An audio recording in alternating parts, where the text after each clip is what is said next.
നമസ്കാരം. ഇന്നൊരു എല്ലാവർക്കും അറിയാവുന്നതാണ് റബ്ബിംഗ് കോമ്പൗണ്ട്. റബ്ബിംഗ് കോമ്പൗണ്ട് എന്തിനാണ് ഉപയോഗിക്കുന്നത്? എല്ലാവരും ഉരച്ചിലും കാര്യങ്ങളൊക്കെ പറയുന്നുണ്ട്. ഈ പെയിൻറ്റ് പോയാലൊക്കെ ഇതുകൊണ്ട് റബ്ബ് ചെയ്താൽ മാറുമെന്ന്. അങ്ങനെയൊന്നും മാറില്ല, കുറച്ച് കാര്യങ്ങൾ മാറും. നമുക്ക് മറ്റുള്ള വണ്ടിയുടെ പെയിൻറ്റ് ആകെ അങ്ങനെയൊക്കെ ചെയ്താൽ പറ്റും. ഞാൻ ഇതിനകത്ത് ഇപ്പോൾ കാണിച്ചു തരാം അതിൻ്റെ ഒരു എങ്ങനെയാണ് ഇതുകൊണ്ട് ഉപയോഗിക്കുന്നതും എങ്ങനെയാണ് അതിൻ്റെ ഇത് പോകുന്നതെന്നുള്ളത് ഇതിനകത്ത് ഇപ്പോൾ കാണിച്ചു തരാം. ജസ്റ്റ് നിങ്ങൾക്ക് നോക്കാം.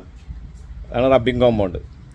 ഇത് ശരിക്കും മോട്ടോമാക്സിൻ്റെ ആണ്, എല്ലാത്തിൻ്റെ ഒരേപോലെ തന്നെയാണ് ഉപയോഗം. ഓക്കെ, അപ്പോൾ ഇതിൻ്റെ ഉപയോഗം എന്ന് വെച്ചാൽ ഇതാണ് ഒരു വണ്ടി ജസ്റ്റ് വേറൊരു വണ്ടിയുമ്മേലും ഉരഞ്ഞതാണ്. അപ്പോൾ ഇതേപോലെയുള്ള ഉരച്ചിലുകൾ ഇതിനകത്ത് ചെറിയ ചെറിയ നമ്മൾ മൈന്യൂട്ടായിട്ട് ഉരച്ചിൽ, പെയിൻറ്റ് പോകാത്ത ഉരച്ചിലുകൾ, ഈ കമ്പും കോലൊക്കെ കൊണ്ടുവരുന്ന ഉരച്ചിലുകൾ, ഈ ഓരോ സാധനങ്ങളൊക്കെ നമുക്ക് ചെയ്യാൻ പറ്റും. ചെയ്യേണ്ടതെന്ന് വെച്ചാൽ ഫസ്റ്റ് ഇത് ജസ്റ്റ് വിരലിലെടുക്കുക. ജസ്റ്റ് ആ സ്ഥലത്ത് കുറച്ച് എവിടെയാണ് ആ പെയിൻറ്റ് പോയേക്കണത് അല്ലെങ്കിൽ എവിടെയാണ് ആ ഉരച്ചിലുള്ളതെന്ന് വെച്ചാൽ അവിടെ മറ്റുള്ളതിൻ്റെ പെയിൻറ്റ് ഇരിക്കുന്നത് എവിടെയെന്ന് വെച്ചാൽ അവിടെ ജസ്റ്റ് ഒന്ന് ഇത് ചെയ്ത് വെക്കാം. എന്നിട്ട് കൈ കൊണ്ട് റൗണ്ടായിട്ട് പേസ്റ്റ് ചെയ്യാം. റൗണ്ടായിട്ട് പേസ്റ്റ് ചെയ്യണം. എന്നിട്ട് ഇതുപോലെ റൗണ്ടായിട്ട് പേസ്റ്റ് ചെയ്ത് വെച്ചിട്ട് 2 സെക്കൻഡ് വെയിറ്റ് ചെയ്യാം.